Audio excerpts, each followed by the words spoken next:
इस वक्त की बड़ी खबर, उत्तराखंड के चमोली में रेस्क्यू ऑपरेशन लगातार जारी है और अब तक 26 लोगों की मौत की पुष्टि हो चुकी है और अभी भी 180 लोग लापता बताए जा रहे हैं। सबसे बड़ा रेस्क्यू ऑपरेशन एनटीपीसी के टनल में चल रहा है, जहां 35 लोगों के तपोवन टनल में फंसे होने की आशंका जताई गई है। बीते करीब 45 घंटों से रेस्क्यू ऑपरेशन फुल स्विंग पर चल रहा है। आईटीबीपी, इंडियन आर्मी, एनडीआरएफ और एसडीआरएफ की टीमें युद्ध स्तर पर रेस्क्यू ऑपरेशन में जुटी हुई हैं। इंडियन एयरफोर्स भी राहत काम में लगी है। सबसे ज्यादा फोकस तपोवन की उस टनल पर है जहां कई लोगों के जिंदा बचने की उम्मीद लगाई जा रही है। सुरंग के भीतर 35 लोगों के फंसे होने की उम्मीद है। चूंकि टनल बड़ी है और काफी मलबा इकट्ठा हो चुका है और इसीलिए टनल से मलबा हटाने का काम युद्ध स्तर पर किया जा रहा है।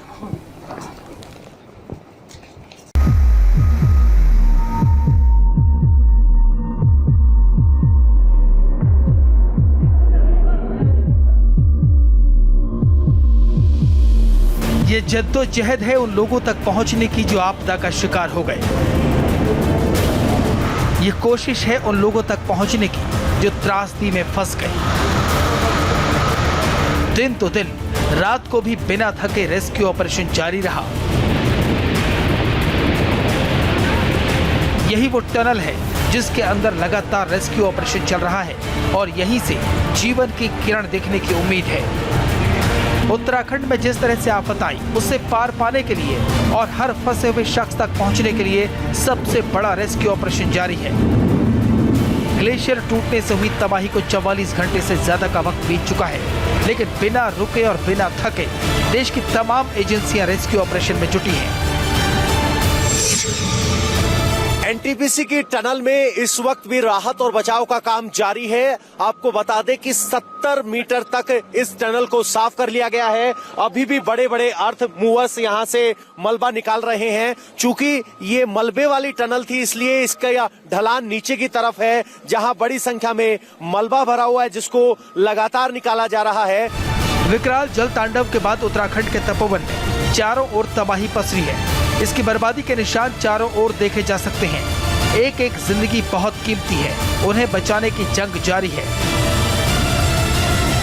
देश भर की एजेंसियों ने अपनी पूरी ताकत झोंक रखी है, लेकिन तबाही इतनी ज्यादा है कि प्रभावितों तक पहुंचने में घंटों लग रहे हैं। यही कारण है कि मौत के आंकड़े बढ़ने का डर सता रहा है। उत्तराखंड के डीजीपी के मुताबिक सोमवार की रात 8 बजे तक 26 लोगों के शव निकाले जा चुके थे। 35 लोगों के तपोवन टनल में फंसे होने की आशंका जताई गई है। सबसे बड़ा चैलेंज टनल से मलबा निकालने का है, क्योंकि टनल के अंदर सैकड़ों टन मलबा भरा है और इसे निकालने के लिए तमाम कोशिशें जारी हैं। सिर्फ 70 मीटर का मलबा ही हटाया जा सका है। आपको बता दें कि इस मलबे को हटाने के लिए 22 ग्रेनेडियर्स, इंजीनियर्स, यहाँ गढ़वाल स्काउट्स के अलावा आईटीबीपी और एसडीआरएफ के जवान भी तैनात किए गए हैं। लेकिन ये जो बचाव कार्य है, ये फिलहाल एक टनल में चल रहा है, इसलिए ऑपरेशनल मजबूरियां हैं कि एक ही अर्थ मूवर काम कर सकता है और यहाँ फिलहाल निकाला जा रहा है। प्रभावित इलाकों में रेस्क्यू ऑपरेशन फुल स्विंग पर चला जा रहा है। ऋषि गंगा पावर प्रोजेक्ट और एनटीपीसी का हाइडल पावर प्रोजेक्ट इस आपदा में पूरी तरह बर्बाद हो गए। जहां पहले बड़े बड़े डैम दिखते थे, बड़े बड़े स्ट्रक्चर थे, अब वहां लाखों टन मलबा है। सड़क और बड़े बड़े पुल खिलौनों की तरह बह गए। कई गांवों से संपर्क कट गया। Army, air force, ITBP, NDRF, SDRF और पुलिस के जवानों के सहयोग से प्रभावित इलाके की एक एक इंच जमीन से सैकड़ों टन मलबा हटाया जा रहा है। सबसे ज्यादा फोकस तपोवन की उसी टनल पर है, जहां कई लोगों के जिंदा बचे होने की उम्मीद है। सुरंग के भीतर 35 लोग फंसे हो सकते हैं। कुल मिलाकर वहां पर 35 लोग अभी एक सुरंग में होने की संभावना है। तो उसके लिए रेस्क्यू ऑपरेशन पूरी रात चलता रहा, अब भी चल रहा है और कोशिश है कि उनको सुरक्षित बाहर निकाला जाए। ये सुरंग करीब 3 किलोमीटर तक लंबी है। इसकी चौड़ाई 7.5 मीटर है। इस सुरंग के अंदर 180 मीटर जाने पर एक टी पॉइंट आता है, जहां से 3 और छोटी छोटी टनल बनी हुई हैं। ये 2.5 मीटर चौड़ी है। अगर मलबा आया होगा तो उसकी रफ्तार यहाँ कम हो गई होगी। इसके आगे 30 से 35 वो लोग हैं जो यहाँ काम कर रहे थे। उम्मीद है कि वो जगह 600 मीटर पर है और वहाँ लोग सुरक्षित हो सकते हैं। 180 मीटर में लगभग 150 मीटर या 140 मीटर तक क्लियरेंस हो चुका है और 40-50 मीटर अभी बाकी है। तो उसके बाद टी पॉइंट मिलेगा जहाँ से राइट जाना पड़ेगा। तो उसमें जो है छोटी टीम जाएगी, एनडीआरएफ, आईटीबीपी और अन्य की स्पेशलाइज्ड टीम जाएगी, ऑक्सीजन और अदर एपरेटस लेकर रेकी करेगी और तब पता चलेगा कि स्थिति क्या है। तपोवन के पूरे इलाके में आईटीबीपी की टीम स्निफर डॉग्स के साथ ग्राउंड जीरो पर है। ये डॉग्स दुर्गम इलाकों में इंसानों को खोजने में माहिर हैं। इस रेस्क्यू ऑपरेशन में हर मिनट कीमती है। जैसे जैसे वक्त गुजरेगा, जिंदगी की जंग मुश्किल होती जाएगी। मलबे से लोगों को निकालना बहुत बड़ा चैलेंज है, क्योंकि जब तबाही आई तो उसका फोर्स बहुत ज्यादा था।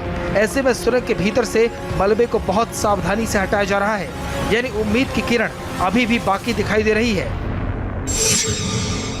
7 मीटर की टनल है, ये 3 किलोमीटर पे जाती है और 3 किलोमीटर जाके होल्ड हो जाती है। वहाँ पे पूरा चट्टान है, वहाँ से आगे हम काम ही कर रहे हैं। लेकिन 180 मीटर जाने के बाद हमारे टी पॉइंट आते हैं। उस टी पॉइंट के अंदर हमारी 3 टनल अलग अलग ब्रांचोज में जाती हैं और वो बहुत छोटे ढाई की टनल है। वो 2.5-3 मीटर उसकी हाइट है। उस हाइट पे जाने के लिए जब ये पानी गया होगा तो उधर डाउन स्ट्रीम है, तो पानी का ये सोच सकते हैं कि पानी फोर्सली डाउन स्ट्रीम में जैसे गया होगा तो इस तरफ कम आया होगा। उसके बाहर से हमारी मशीन बहुत खड़ी है, हमारा एक्सीवेटर वहाँ पे खड़ा है, बड़ी बड़ी मशीनें खड़ी हैं। वो बड़ी मशीन रोक सकती है उसको।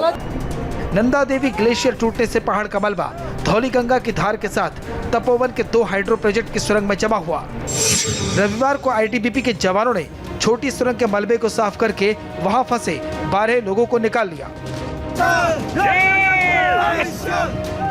लेकिन तपोवन की दूसरी सुरंग जो एनटीपीसी प्रोजेक्ट पर है, उसमें जिंदगी तलाशने का ऑपरेशन जारी है। साल 2021 की इस रेस्क्यू मिशन की गंभीरता का अंदाजा इस बात से भी लगा सकते हैं कि उत्तराखंड के मुख्यमंत्री त्रिवेंद्र सिंह रावत लगातार इस मिशन पर नजरें जमाए हुए हैं। खुद वो पूरी रात जोशीमठ इलाके में रुके हैं ताकि राहत और बचाव के काम में तेजी लाई जाए।